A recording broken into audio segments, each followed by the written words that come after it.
This is a typical Tuesday afternoon for volunteers from the Clarendon Poor Relief Department, combing the streets of the Maypen town, ensuring that homeless persons are given a hot meal.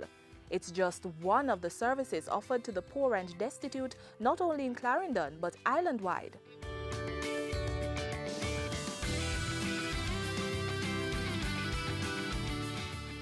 The duty to support the welfare of the nation's poor falls within the Board of Supervision, an agency under the Ministry of Local Government. In each parish, programs are coordinated by the parish councils and the poor relief departments. We really supervise homeless programs across the island, working with parish councils and also NGOs who deliver services to those who are homeless. We want to ensure that these services are delivered in the acceptable standard, that persons are rehabilitated and are able to contribute to community development. Working with state and private sector partners, administrators at the Board of Supervision try to provide relief to the homeless, residents of infirmaries and persons living in substandard conditions at personal residences.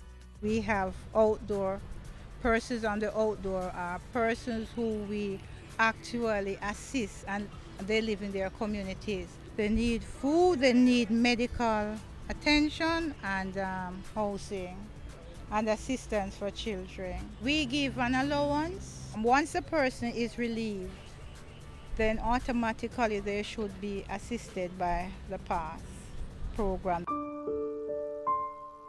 A country that doesn't care for the old and the less fortunate is not a country which is moving in the right direction. And a council which is not doing the same is not a council which is moving in the right direction. The last survey of homeless persons conducted in November 2013 captured 77 of them in Clarendon, making it the parish with the third largest homeless population.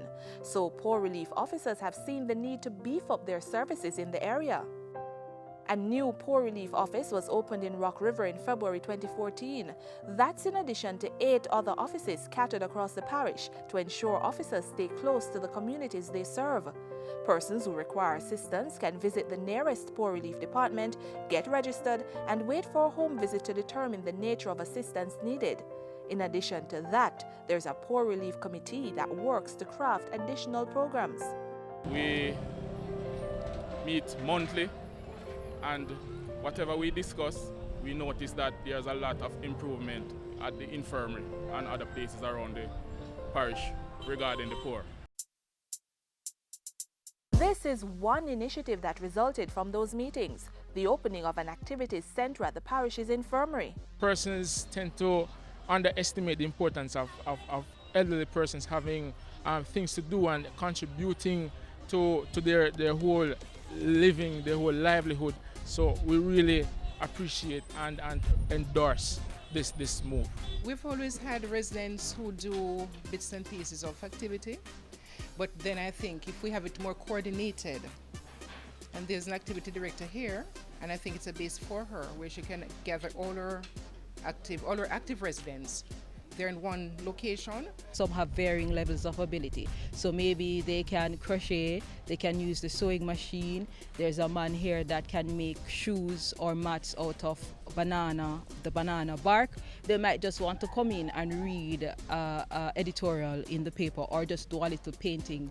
But whoever can be engaged to whatever degree, this is the center that they ought to go to. And this will be improved as time goes by. Added to the $1.3 million spent to upgrade the physical structure of the infirmary in 2013, the center's opening represents another step in the modernization of services to the less fortunate. And the administrators are careful to not neglect the general health of the infirmary's over 138 residents. To ensure they keep in tip-top shape, a weekly schedule of consultations is rotated with a medical professional. We've got persons with different conditions, hypertensive, diabetic, cardiac, asthmatics, and all that.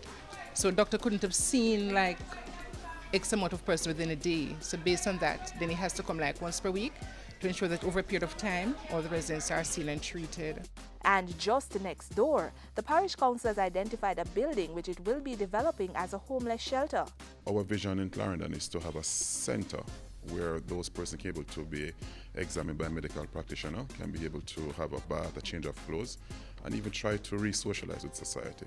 Clarendon is able to do all this with the assistance of subventions from the local government and labour ministries, as well as the kind support of its partners. Similar programs exist in all parishes, so if you need assistance or know someone who does, don't hesitate to contact the Board of Supervision, 85 Halfway Tree Road, Kingston 10, telephone 754-0992-9.